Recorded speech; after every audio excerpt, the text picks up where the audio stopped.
The DPP are hoping that their Transitional Justice Bill will pass its third reading this week. Lawmakers are still divided on the bill, with some saying its scope should be extended to include events from before 1945.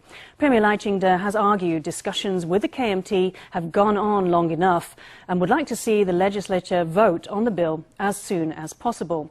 Optimists in the DPP say that if the bill passes, their next goal would be to amend the Referendum Act before the end of the year. Premier Lai Ching-te appeared on the radio today to predict the Transitional Justice Bill will pass its third legislative reading this week.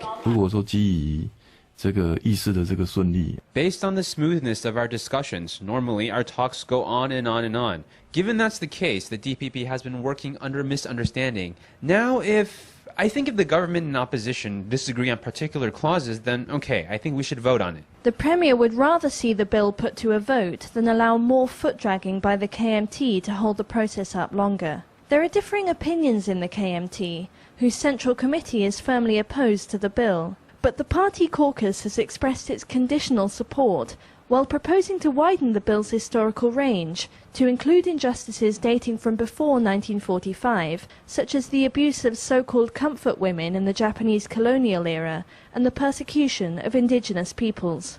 The abuse of comfort women during the Japanese colonial period in World War II. Are their rights not also human rights? The persecution of indigenous peoples. Are their rights not human rights?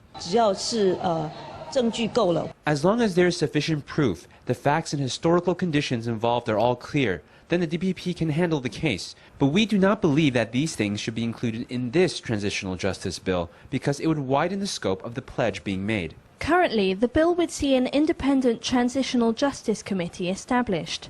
Over 2 years, the committee would seek to restore historical accuracy regarding events between 1945 and 1991 by making political documents available to the public and removing historical symbols of power from public life. The DPP hopes that if they win this legislative victory, they'll gain the momentum to achieve their next goal before the end of the year, an amendment to the Referendum Act.